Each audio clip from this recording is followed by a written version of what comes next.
Una vez me puse a pensar, ¿qué hubiera pasado si cuando yo era pequeño me hubieran dicho que este era el color negro? O sea, hubiera tenido una mala enseñanza, hubiera tenido una enseñanza errónea, equivocada, que a largo plazo pues me hubiera afectado, porque a todos les diría que ese era el color negro para mí, cuando en realidad sabemos que no es así. En el Nuevo Testamento tenemos 4 evangelios que nos van a hablar de la vida de Jesús, pero de estos 4, 3 de ellos son sinópticos, o sea, Lucas, Marcos, Mateo comparten similitudes en narrativa, en estructura e incluso contenido. Por su parte, el 92% de lo que encontramos en el Evangelio de Juan no está en los demás evangelios. Ahora, ¿a quién se dirigía Juan? Tenemos que tener claro el contexto social, histórico que estaban viviendo estas personas que recibieron este hermoso libro. Y Juan se dirige a un pueblo que está sufriendo por lo menos 3 cosas que vamos a tener muy presentes durante todo el estudio de Juan.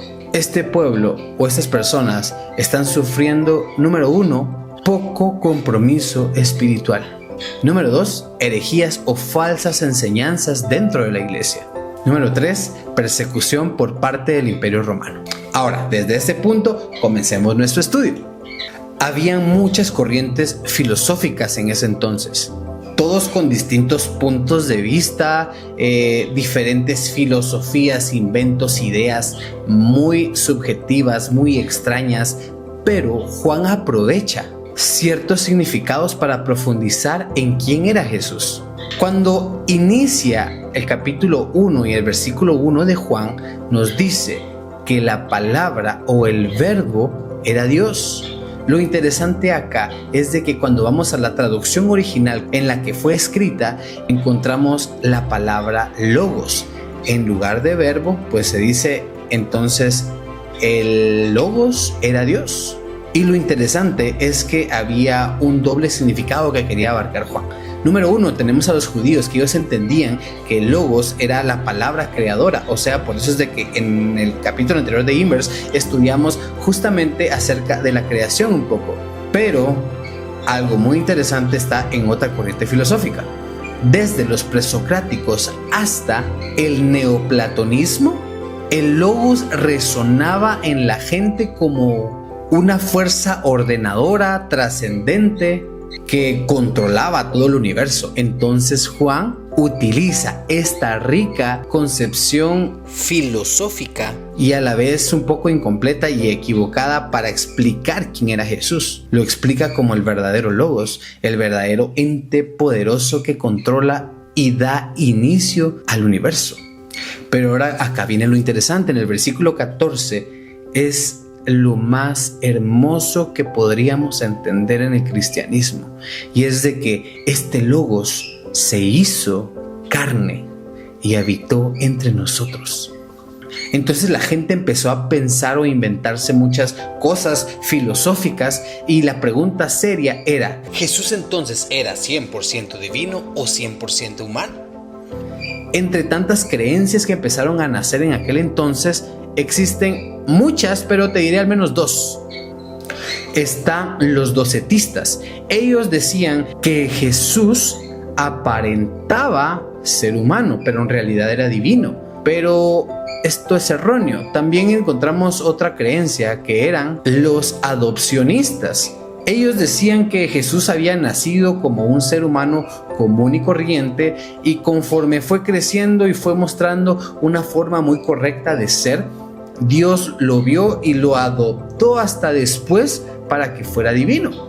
Podríamos seguir hablando sobre más corrientes filosóficas de aquel entonces, pero es inútil e irrelevante, porque al final solo trataban de confundir a la gente de quién era Dios. Al menos 4 cosas quiero dejar en tu corazón hoy.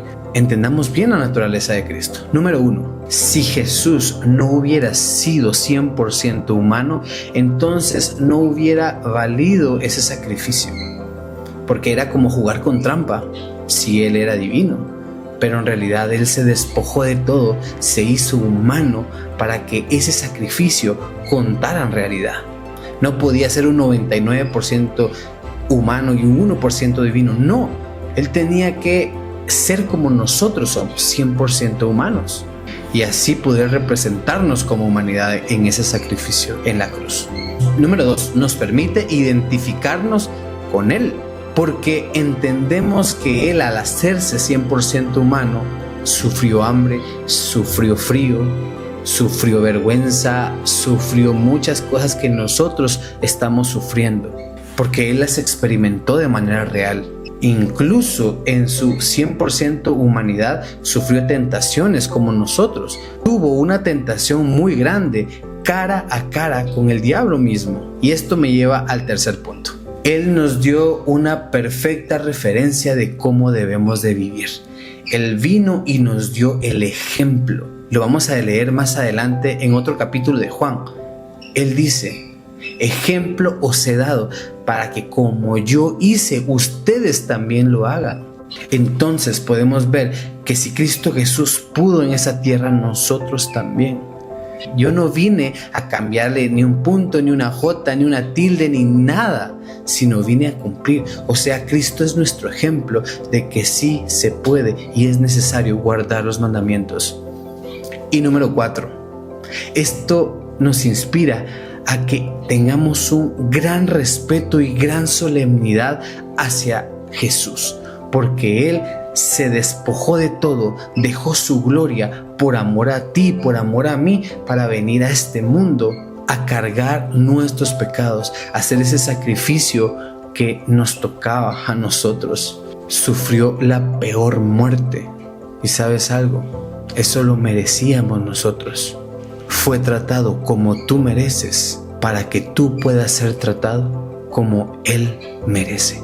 Fue condenado en los pecados que Él no había participado, para que tú pudieras ser justificado por su justicia en la que nosotros no participamos. Él sufrió tu muerte para que tú puedas recibir su vida. ¿Quieres recibir a Cristo Jesús en tu corazón hoy? Te hago la invitación para que podamos corresponder un poco del gran amor que Él nos ha dado y nos sigue dando constantemente. Y recuerda que tu vida en las manos de Dios puede ser un verso para este mundo lleno de dolor. Te invito a que sigas estudiando Inverse con nosotros. No te pierdas el próximo capítulo. Desde ya te invito a que empieces a leer el capítulo 2 de Juan. Que el Señor te bendiga y nos vemos pronto.